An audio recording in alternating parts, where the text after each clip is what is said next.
വെളിച്ചെണ്ണ വെച്ച് നമുക്കൊരു ബിസിനസ് ചെയ്താലും ഇന്ന് നിരവധി ആളുകൾ ചെയ്യുന്ന ഒരു ബിസിനസ്സാണ് വെളിച്ചെണ്ണ റീപാക്കിംഗ്.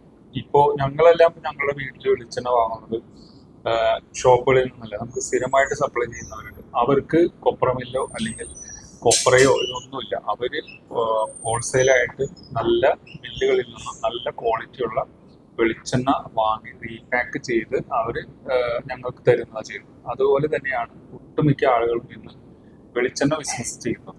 വെളിച്ചെണ്ണ ധാരാളം, പ്രത്യേകിച്ച് നമ്മുടെ കേരളത്തിലെ വെളിച്ചെണ്ണക്ക് നല്ല ക്വാളിറ്റി ഉള്ളത് കൊണ്ട് തന്നെ ഒത്തിരി ആളുകൾ ഈ ബിസിനസ് റീപാക്ക് ബിസിനസ് ആയിട്ട് ചെയ്യാറുണ്ട്.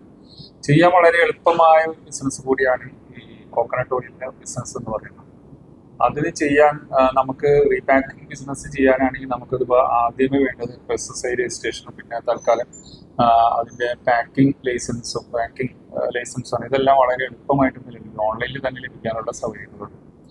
ആദ്യമേ തന്നെ നമ്മൾ മെഷീനറിയോ അല്ലെങ്കിൽ വലിയ സംവിധാനങ്ങളോ ഒന്നും ഉപയോഗിക്കാതെ നമുക്ക് ഈ നല്ല ക്വാളിറ്റിയുള്ള വെളിച്ചെണ്ണ നല്ല മില്ലുകളിൽ നിന്ന് വാങ്ങാം. ഇതുപോലെ ബോട്ടിലുകളിലെല്ലാം നമുക്ക് നിറക്കാം, നമ്മുടെ കൈകൊണ്ട് തന്നെ നിറക്കാം. തുടക്കത്തിലൊന്നും മെഷീനറിയുടെ ഒന്നും ആവശ്യമില്ല.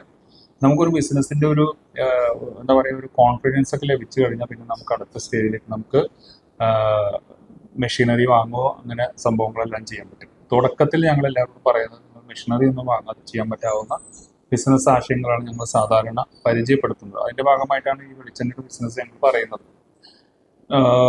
വെളിച്ചെണ്ണ നമ്മൾ സ്ഥിരമായിട്ട് കസ്റ്റമേഴ്സിനെ കിട്ടിയാൽ നമുക്ക് അതൊരു നല്ലൊരു ബിസിനസ്സായിട്ട് തന്നെ നമുക്ക് കൊണ്ടുപോകാൻ പറ്റും എന്നുള്ളതാണ്. കസ്റ്റമേഴ്സിന്റെ ട്രസ്റ്റ് നേടിയെടുക്കുക എന്നുള്ളത് ഏതൊരു ബിസിനസ്സിനും വളരെ ആവശ്യമായ ഒന്നാണ്. നമുക്ക് സ്ഥിരമായ വീടുകളിൽ സപ്ലൈ ചെയ്യുന്നത് ഒരു ഓപ്ഷൻ, മറ്റൊന്ന് നമുക്ക് ഷോപ്പുകളിൽ വിൽക്കാം. നമ്മൾ സ്റ്റിക്കറും നമ്മളുടെ അത്യാവശ്യ ലൈസൻസും കാര്യങ്ങളെല്ലാം എടുത്താൽ നമുക്ക് ഷോപ്പുകളിലും വിൽക്കാം. ഷോപ്പുകളിൽ വിൽക്കുമ്പോൾ കുറച്ച് അത്യാവശ്യം ക്വാളിറ്റി ഉള്ള ഇതുപോലെ നല്ല അപ്പിയറൻസ് ഉള്ള ബോട്ടിലുകളും അല്ലെങ്കിൽ അതിന്റെ ക്യാപ്പുകളും ഒക്കെയാണ് വേണ്ടത്. കാരണം അട്രാക്ഷൻ നോക്കിയാണ് ഒട്ടുമിക്ക ആളുകളും വെളിച്ചെണ്ണ വാങ്ങുന്നത് എന്ന് പറയുന്നത്. ഇത് നിറക്കാനായിട്ട് ഫില്ലിംഗ് മെഷീൻ എല്ലാം ഉണ്ട്. അപ്പൊ തുടക്കത്തിൽ അതിന്റെ ആവശ്യമില്ല. ക്യാപ്പിങ്ങിന് പോലും മെഷീൻ ഉണ്ട്, വലിയ വലിയ കമ്പനികളുടെ ക്യാപ്പിംഗ് മെഷീൻ ഉണ്ട്. നമ്മൾ തുടങ്ങുന്ന സമയത്ത് നമുക്ക് ഇതുപോലുള്ള ബോട്ടിൽ, ഇപ്പൊ ഇത് 500 ml ബോട്ടിൽ നിറച്ചു കഴിഞ്ഞാൽ ഈ ക്യാപ്പ് മാത്രം ഇട്ടാൽ ഈ ക്യാപ്പിന് ഒരു ലോക്ക് ഉണ്ട്. ഈ ലോക്ക് ഇട്ട് ഇത് തിരിച്ചു കഴിഞ്ഞാൽ പിന്നെ വേറൊരു സീലിങ്ങിന്റെ ആവശ്യം ഇതിന് വരുന്നില്ല. നല്ലോണം പ്രസ് ചെയ്ത് കഴിഞ്ഞാൽ ഇത് ടൈറ്റായി ലോക്ക് ആവുന്നതാണ്. അതിന്റെ അകത്തൊരു ഇതുള്ളത് കൊണ്ട് വേടുള്ളതുകൊണ്ട് മറ്റ് ലീക്കേജ് വരില്ല. അപ്പൊ ഈ തരത്തിലുള്ള ബിസിനസ് ചെയ്യുന്നതിന് പിന്നെ നമുക്ക് സ്റ്റിക്കറും കാര്യങ്ങളൊക്കെ ആവശ്യമായ അത് നമ്മൾ അടുത്ത വീഡിയോയിൽ ഇതിനെക്കുറിച്ച് ഡീറ്റെയിൽ ആയിട്ട് പറയാം. നന്ദി.